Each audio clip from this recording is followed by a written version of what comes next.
Okay, hi class. Congratulations on making it through a whole week. I've really enjoyed looking at your discussion board posts and getting to know you and reading your opinions on things. So what we're going to be doing today with these videos is talking about how to identify bibliographic info.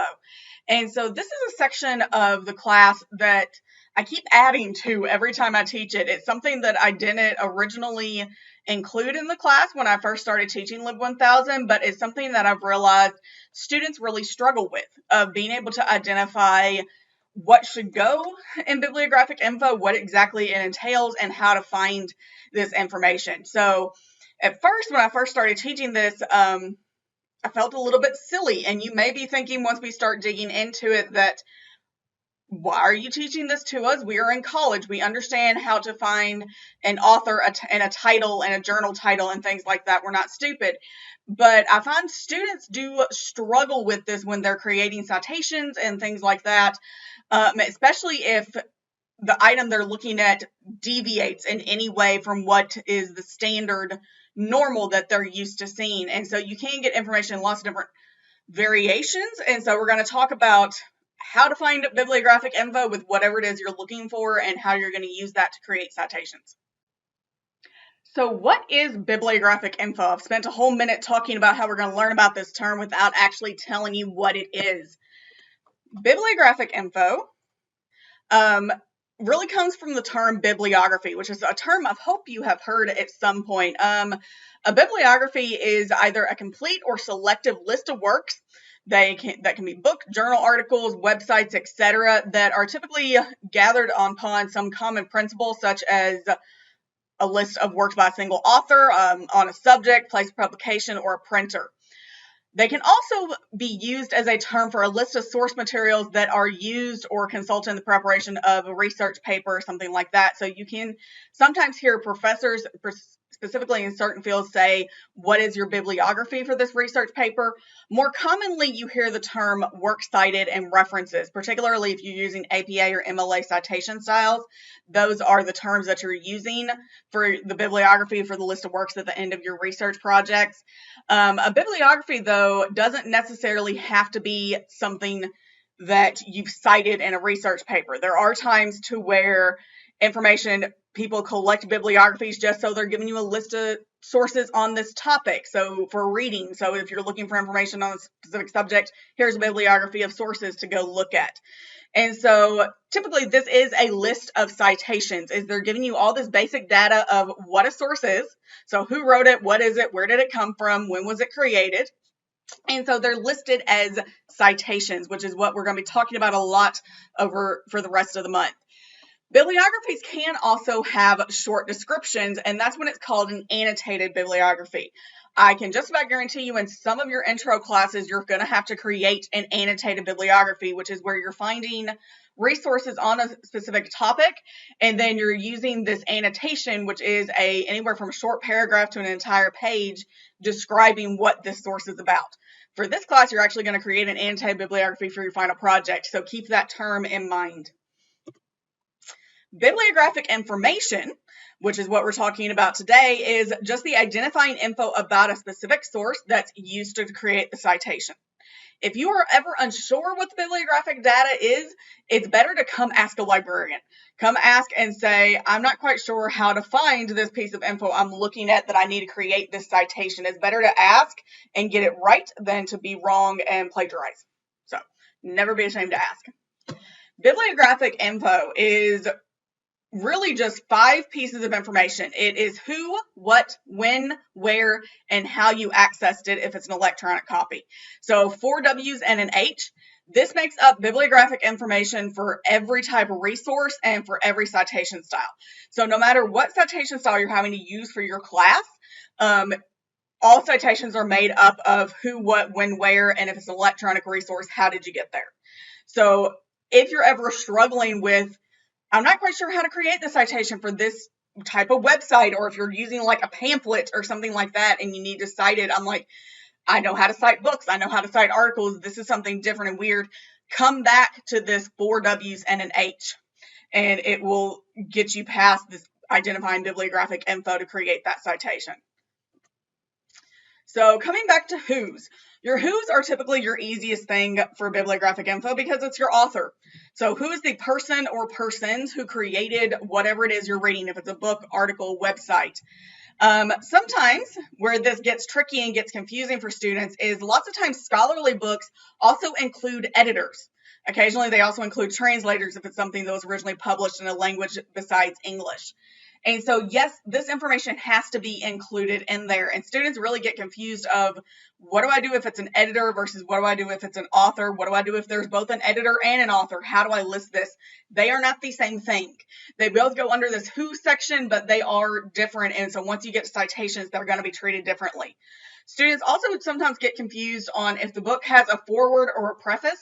So that little section at the front, most people never actually read, that talks about the book and why it's beneficial. Typically, that's written by someone else. You don't have to include that in bibliographic info unless you're actually citing from that foreword.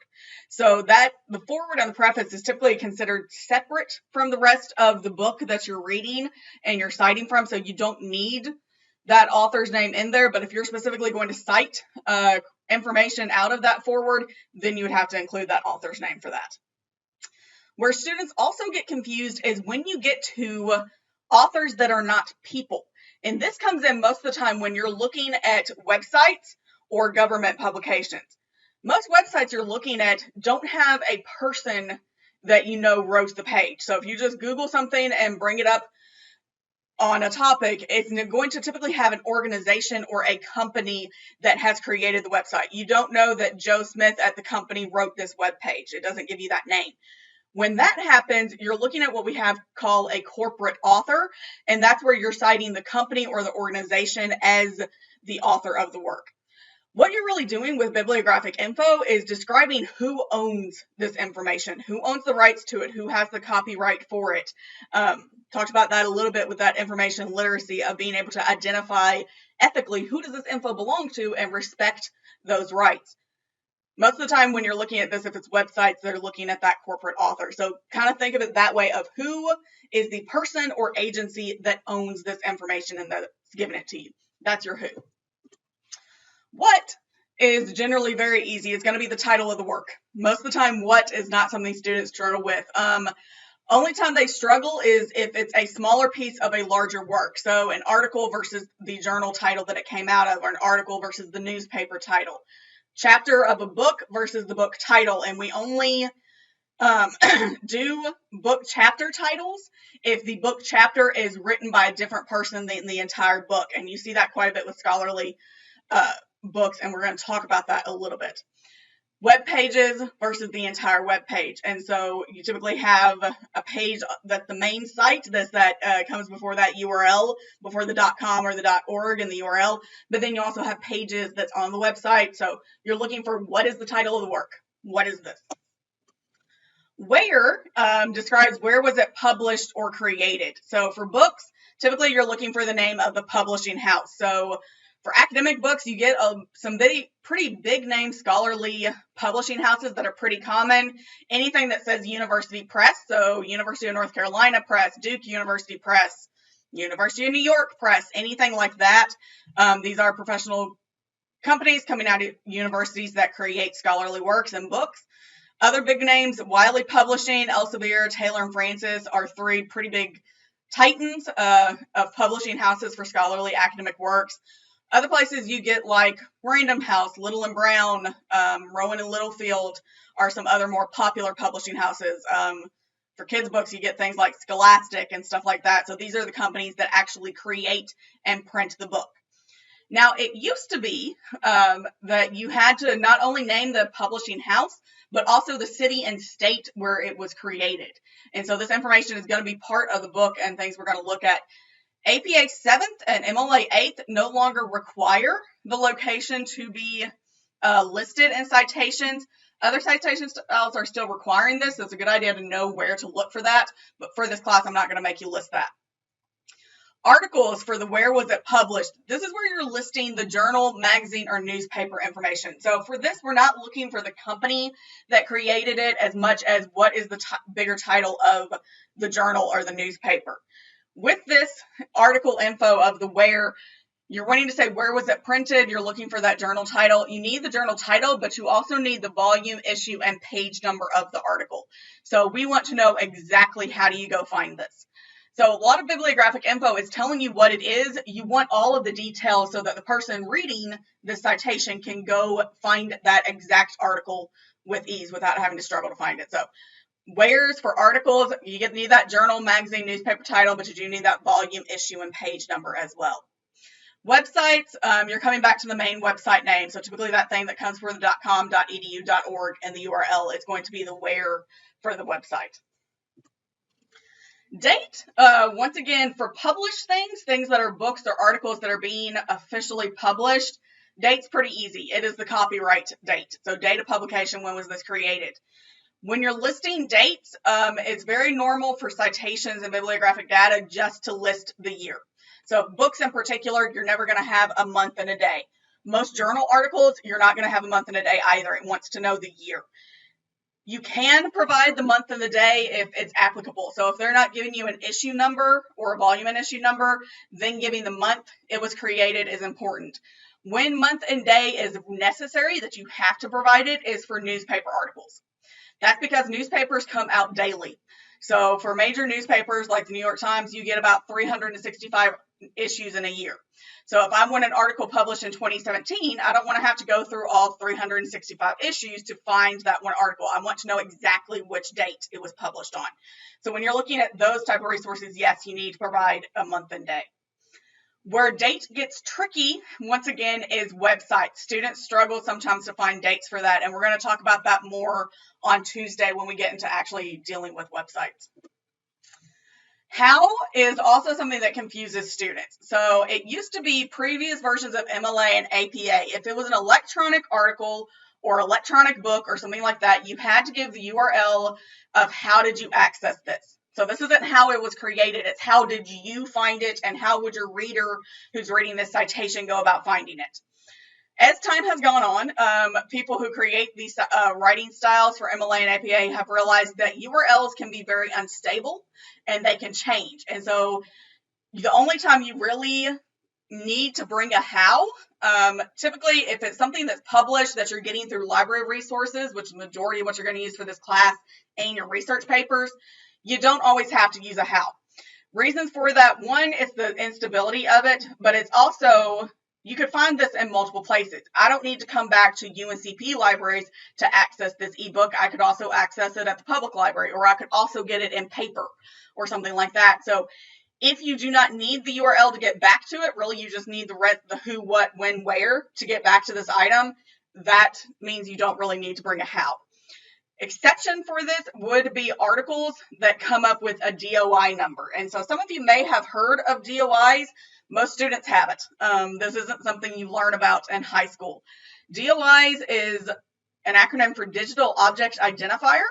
And so this is a number that's similar to a URL that will lead you back to that particular item. So you're seeing this example I have here of this DOI 10.1037/ yada, yada, yada.